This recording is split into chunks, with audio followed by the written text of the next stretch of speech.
Hello, I want to speak a little bit about racism. Racism, what is racism, how it's defined, and what I consider to be regressive left redefining of racism. I've always understood racism, and I think most people would agree with this idea, to be bigotry, prejudice, or discrimination against somebody because of their ethnicity.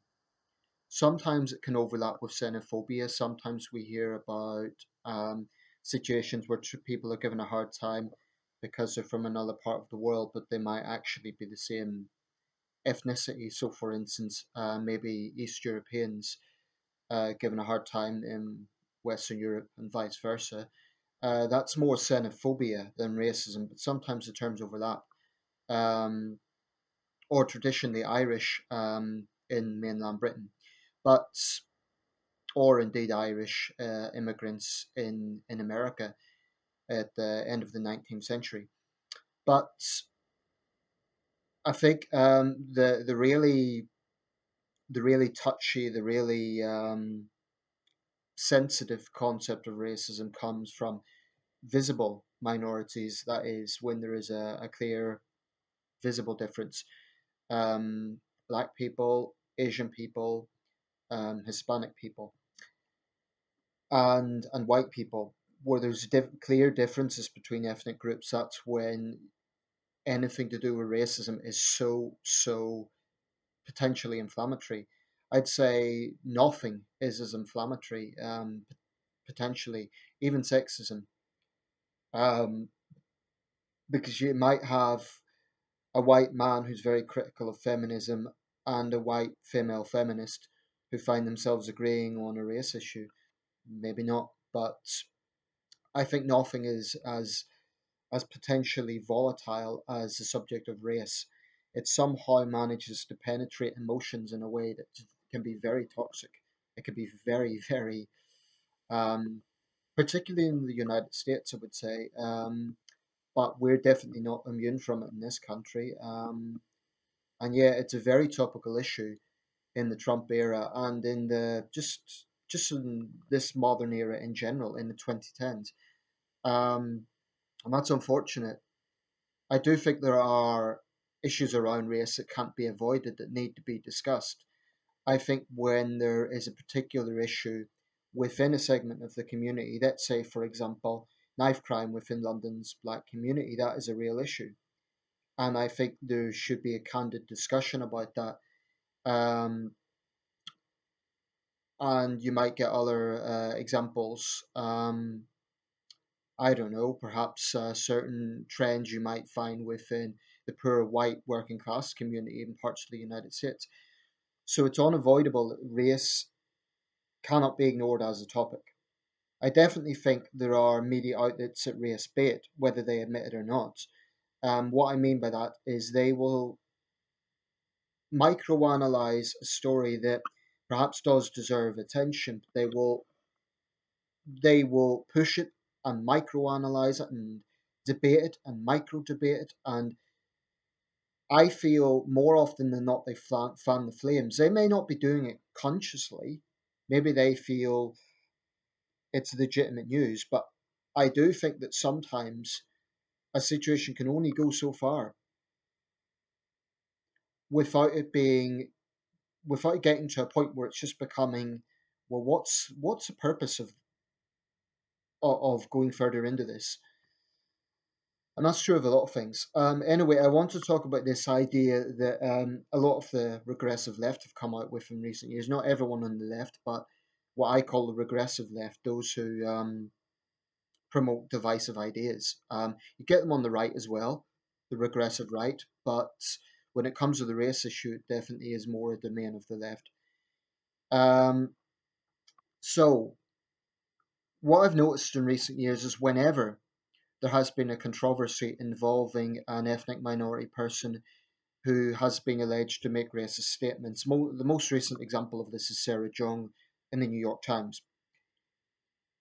Every time this happens, their apologists come out of the woodwork, and they're almost always from the political left, whether that be Britain's Labour Party, whether it be the Democrats in the United States, They're almost always from the political left, and they come up with excuses, and it almost always goes like this: oh well, that person maybe shouldn't have put it that way.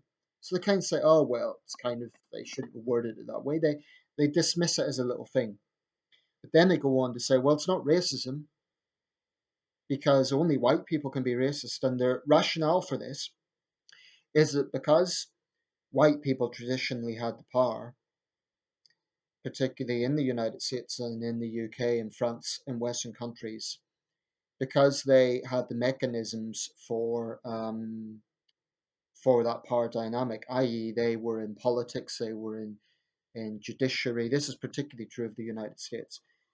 Then white people can't complain about racism because if a black person or an Asian person or a Hispanic person or an Arab person is says something racist, it's kind of like, oh well, they're not really responsible for it.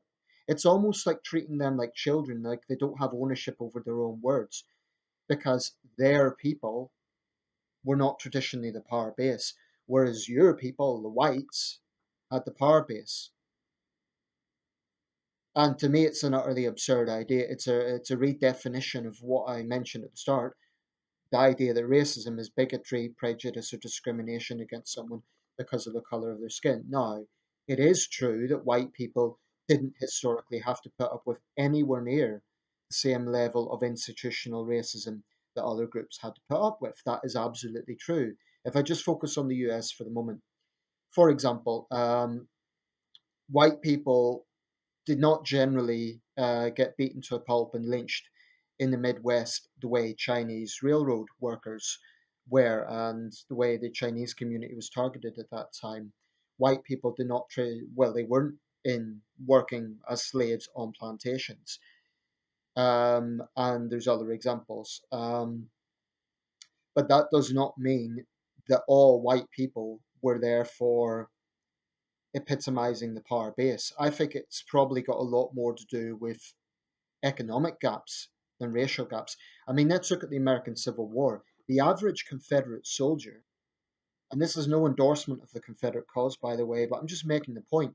The average Confederate soldier was not a slave owner. Chances are he was a poor farm boy who could never dream of owning slaves because he would never have the economic circumstances to do so. And there's a very strong chance. Martin Luther King actually alluded to this in his well, not the famous "I Have a Dream" speech, one of his other speeches. He mentioned that the racists in the Deep South in the 60s and the 50s were galvanizing poor white people. So King acknowledged that there are poor white people who are galvanized by that sort of far right rhetoric. Um, and the biggest problem with this left wing revisionism is it presents the idea that all white people are privileged. I despise the term white privilege. The reason being is it's just so inaccurate. It implies that all white people are privileged, like we're all CEOs or we're all born into wealth.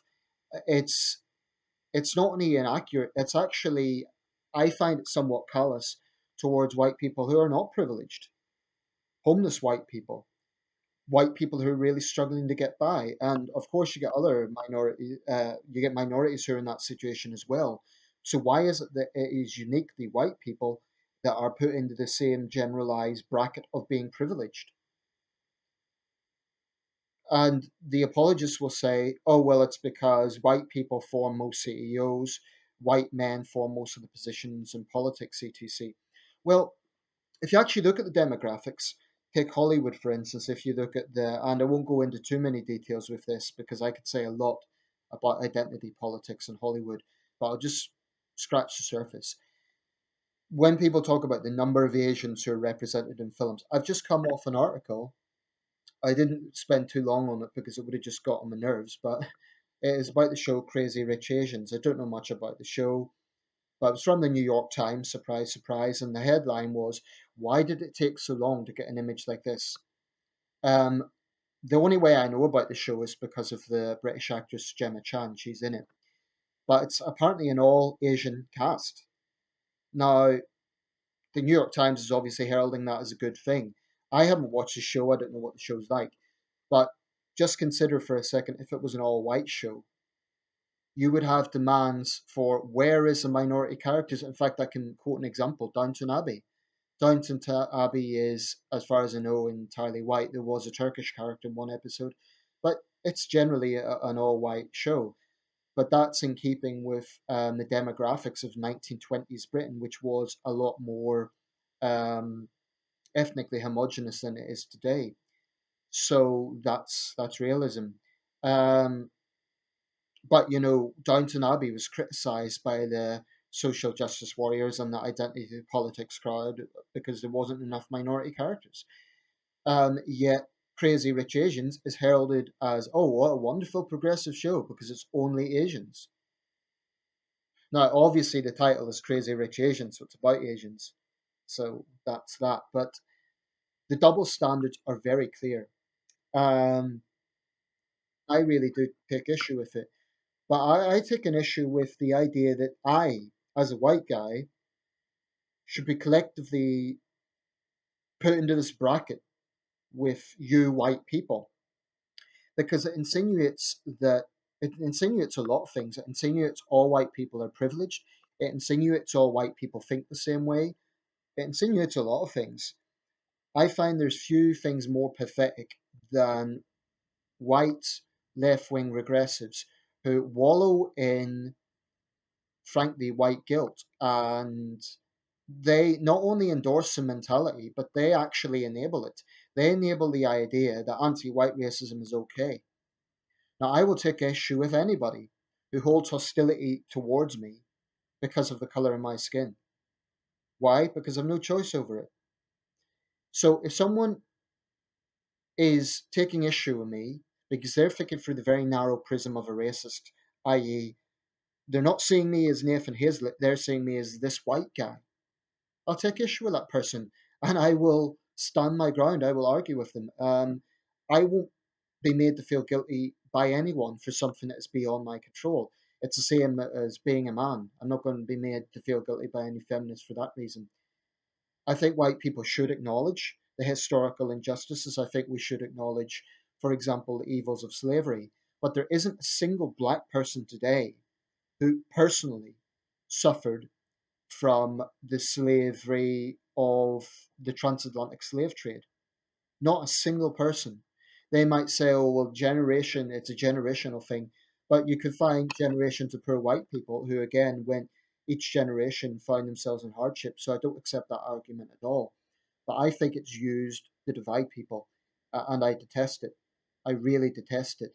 Um, and what I find very frustrating is white regressive leftists who enable this mentality because they're useful idiots. They don't realize it's being leveled against them as much as anyone.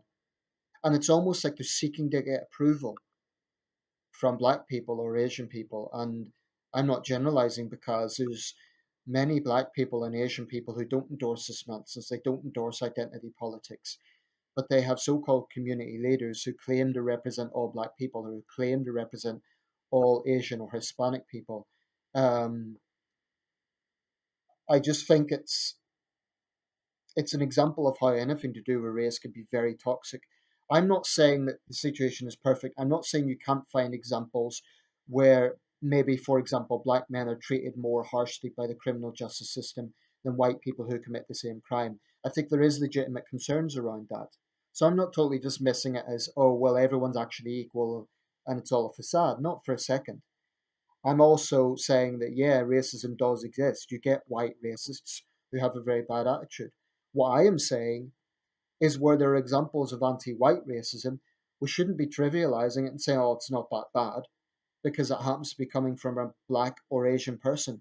People are responsible for their own attitudes. Sarah Jeong is a racist and she's entirely responsible for her own attitude. I don't buy this excuse that her apologists are coming out with people like Simone Sanders, who're saying, oh, well, because she's Asian, she wasn't part of the white establishment, she wasn't part of the white demographic that traditionally had the power base. Therefore, basically, she's allowed to be a racist. That's essentially what the apologists are saying. The New York Times has shown itself to be gutless, absolutely gutless, by refusing to take action on this.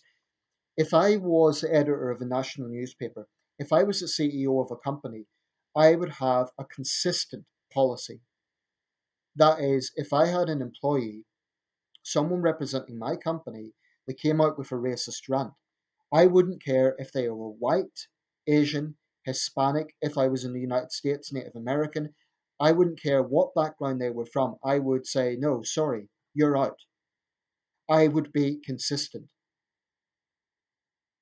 And what I think many people find galling, many white people, but also people from other minorities, because they actually find it patronizing in the sense that black and Asian and Hispanic racists are not being held accountable for their actions like they're little children. Um, what I find utterly galling is the double standards of it. And regressive leftists just don't get this, or maybe they do and they just don't care. But they then try to frame it like, oh, you're a Trump supporter, you're far right, you're a white supremacist. It's quite simple. As a white guy, I do not like being given a hard time because I'm white. Simple as that. I'm not saying that I'm discriminated against. I'm not saying that it's terrible being white. I'm not pushing a victimhood narrative. I'm calling out the double standards. It is such bullshit, and it's toxic. It really is.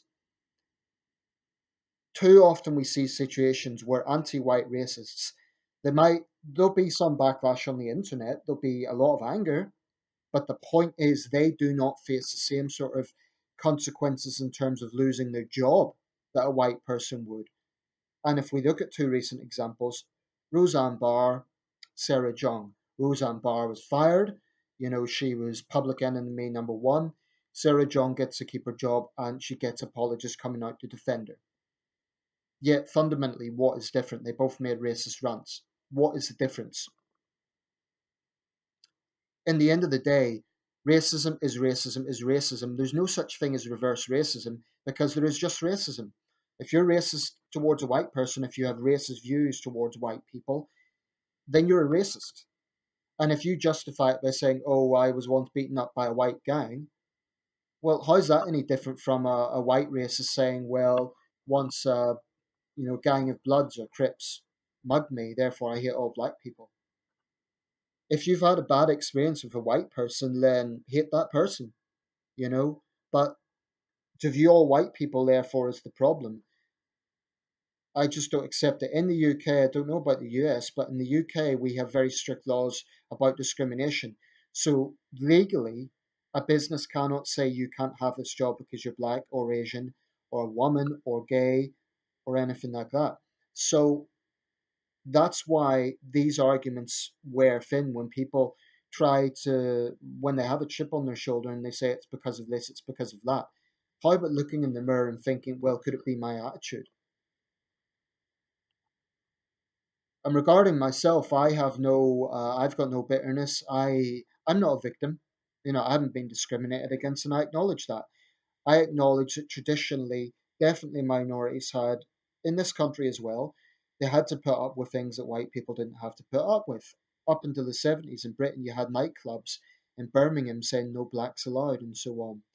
And there was some awful racism going around in the 50s and 60s. But I think the racism today from white people really is a minority, and most white people see it and they condemn it immediately. When white people see racist white yobs lay into a black person or an Asian person, most people condemn it. And yet, when a racist black person or an Asian or someone else makes racist remarks, they get excused. And it is sickening, to be quite honest, because it's a sort of toxic nonsense that will just further divisions in society. And I think it's really sad. If someone has a problem with me, I'd prefer that it's just because they thought I was an asshole than because I was a white guy. You know, I wouldn't be so bothered about this if there was consequences for non-white racists, but there isn't. They get away with it, and that's what infuriates people so much. So, for example, if Sarah Jeong had made those rants, and then the New York Times discovered them and said, "Sorry, we can't have racists on our staff. You're fired," or we're disassociating ourselves with you. This controversy would be nowhere near And the only reason it's got the attention it has, it sure hasn't been the likes of the New York Times and Vox News and other, I'm not talking about Fox News, Vox News, VOX, other liberal publications, they're condoning it. So the anger has been from people like myself who think the double standards are absurd. Um, the only thing really that can balance out the situation is boycott such people, you know. Don't buy the New York Times. If it's a musician, don't buy their records, you know, because they have to learn that if there's going to be consequences against white racists, and there should be, then it has to be consistent. I will always, always, always condemn white racism. So if some white celebrity comes out with a rant against black people, against Jews, against any other group for no other reason than the color of their skin, then I will condemn that. But these double standards are toxic, and regressives either don't care or they're ignorant about it. I think it's unfortunately more likely the former. They just don't care because it doesn't fit their narrow little worldview. If you're truly anti racist, if you truly believe racism is a bad thing, you have to be consistent. So I'm sick of this crap that, oh, because white people traditionally had the authority, the power, then if you're a white person, you should be okay with people giving you a hard time for being white. No, I won't be. Not just me. I don't think anyone should be. And we shouldn't tolerate the likes of Sarah Jeong or Monroe Bergdorf or others who vilify all white people in such a crude, sickening, vitriolic way. I mean, this was no light thing that she said. She was essentially calling for violence against white men, for castration of their genitals. I mean, just imagine had that been reversed. So I'll leave it there. I don't know if this might be a case of preaching to the converted because probably people watching this will agree with me, and that's good. But I really hope attitudes can change. I don't trust regressives will change anything, but at the very least, there should be massive heat. I mean, someone like Sarah Jeong isn't going to change, right? So she's not even the issue. The issue is the New York Times enabling her. The New York Times needs to face heat. They need to see a loss in their circulation. They need to feel backlash from this. Otherwise, it sends out the message that it's okay to allow racism and to promote double standards. It's utter, utter horseshit.